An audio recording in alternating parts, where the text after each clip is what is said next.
สวัสดีครับวิดีโอนี้จะมาแนะนำวิธีการสมัครFutureNet นะครับซึ่งเป็นโซเชียลตัวใหม่ที่จะสร้างรายได้นะครับวิธีการสมัครครับก็ไม่ยุ่งยากถ้าสำหรับใครที่เคยสมัคร Facebook มาแล้วก็ขั้นตอนไม่ยากนะครับหลังจากที่ท่านได้เข้าไปในลิงก์แนะนำนะครับทาง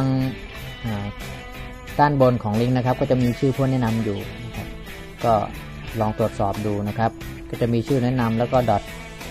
futurenet.club นะครับคือหลังจากนั้นก็มากรอกชื่อนะครับก็ใส่ข้อมูลตามช่องที่มีให้นะครับมีชื่อนะครับนามสกุลอีเมลนะครับอีเมล2 ครั้งนะครับแล้วก็ตามด้วยวันเดือนปีเกิดเราก็ใส่เดือนปีเกิดของเราไปนะครับวันที่10เดือนธันวานะครับ1986นี้นะครับจากนั้นก็ใส่ username ก็คือเวลาที่เราจะล็อกอินผ่านตัวแอปนะครับเราก็ใส่ username แล้วก็ username เนี่ยก็จะโชว์อยู่ที่ลิงก์แนะนำด้วยนะครับเพราะฉะนั้นถ้าจะตั้ง username ก็ตั้งที่มันสวยๆก็ได้ครับลองตั้งดูอย่างผมเองก็ใช้เป็นแบบนี้นะครับชื่อผมเองวินัยแล้วก็ใส่รหัสผ่านนะครับรหัสผ่านก็ทดลองใส่ที่ต้องการดูครับ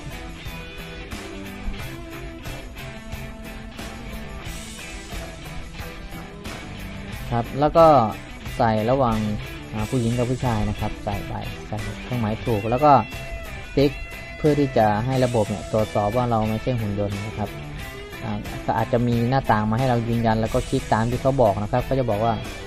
รูปภาพที่มีหน้าร้านเราก็ลองดูว่าอันไหนมีหน้าร้านแล้วก็คลิกเข้าไปนะครับจากนั้นก็กดยืนยันตรงนี้ครับถ้ามีเครื่องหมายถูกสีเขียวก็โอเคนะครับจากนั้นกดเมนูสมัครตัวนี้ครับคลิกเข้าไปก็จะมีเมนูแจ้งเตือนด้านบนว่าผู้สปอนเซอร์ของคุณเนี่ยชื่อนี้หรือไม่นะครับก็อันนี้ก็จะเป็นวินัยทองไม่ใหญ่นะครับก็ลองดูว่าชื่อผู้แนะนำกับลิงก์ผู้แนะนำหรือว่าคนที่แนะนำคุณตรงกันหรือเปล่านะครับจากนั้นกดตกลงครับถ้าหากว่าขึ้นตัวสีแดงแบบนี้นะครับแสดงว่ามีชื่อของเราเนี่ยซ้ำกับคนอื่นนะครับหรือชื่อของเราเนี่ยสมัครไปแล้วนะครับก็ทำการเปลี่ยนชื่อหรือเปลี่ยนนามสกุลอะไรก็ว่าไปนะครับแล้วก็นะครับรหัสผ่านนะครับก็มีการใช้แล้วเนี่ยประมาณนี้นะครับก็จะแจ้งเตือนเพราะฉะนั้นเราก็ต้องเปลี่ยนนะครับอาจจะใช้ชื่อสะกดใหม่หรือสะกดที่มัน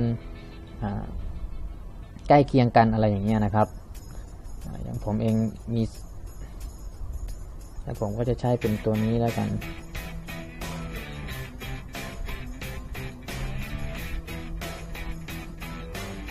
นี้นะครับ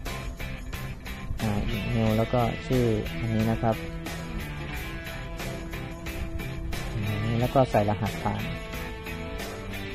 เราจะใช้รหัสผ่านนี้เลยแล้วกันลองดูนะครับจากนั้นกดตรงนี้แล้วก็ใส่เครื่องหมายถูกอีกนะครับ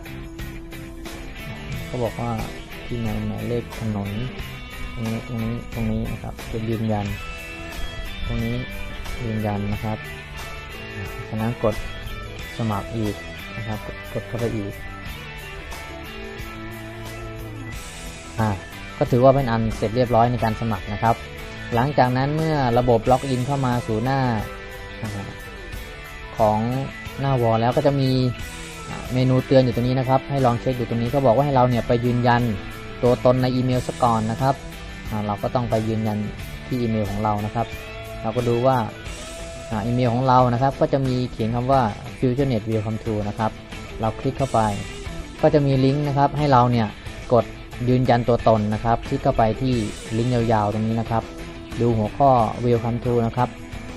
Welcome นะครับแล้วก็คลิกเข้าไปลิงก์ยืนยันตรงนี้ระบบก็จะล็อกอินเข้ามาอัตโนมัตินะครับจากนั้นก็กดไปที่เมนูนี้แล้วครับ Go to ก็จะเป็นหน้าเดียวกันกับที่เข้ามาครั้งแรกนะครับรีเฟรชก็ได้นะครับเห็นไหมครับว่าตรงนี้ก็จะหายไปแล้วการกดยืนอะไรต่างๆก็จะหายไปแล้วทีนี้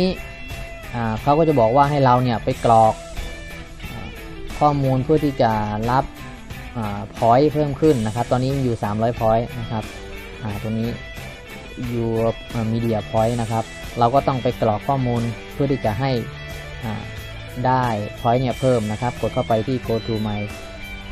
profile นะครับจากนั้นเราก็ใส่ข้อมูลตามที่เรามีนะครับอย่างเช่น movie เราชอบหนังเรื่องอะไรแล้วก็ใส่แนวไหนแล้วก็ใส่ไปของ action comedy จากนั้นก็เลื่อนลงมาแล้วก็กดเซฟนะครับก็จะมีอีกแล้วว่าสปอร์ตกีฬาอะไรผมกอล์ฟแล้วครับ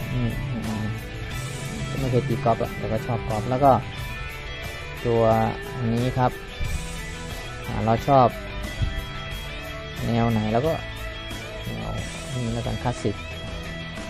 แล้วก็กดเซฟจากนั้นก็มีอะไรอีกมีเกมเราชอบเกมแนวไหนใส่เข้าไปเซฟแล้วก็มิวสิกเราชอบมิวสิกแนวไหนนี่เลยใส่ไปใส่ให้ครบนะครับเพื่อที่จะอัพคะแนนเพิ่มแล้วก็จ็อบล่ะทำงานอะไรผมก็นี่เลยก็ปึ๊บจากนั้นก็จะมีความสัมพันธ์อะไรยังไงแต่งงานแล้วหรืออยู่คนเดียวหรือว่าอะไรผมก็นี่เราโสดซิงเกิลเห็นไหมครับตรงนี้ก็เสร็จเรียบร้อย 100% เขาจะบอกว่า complete 100% นะครับเราก็จะได้ 1,000 point นะจะได้ 1,000 point โอเคเห็นไหมครับแค่นี้ก็เสร็จเรียบร้อยนะครับสำหรับการเข้าใช้งาน FusionNet นะครับ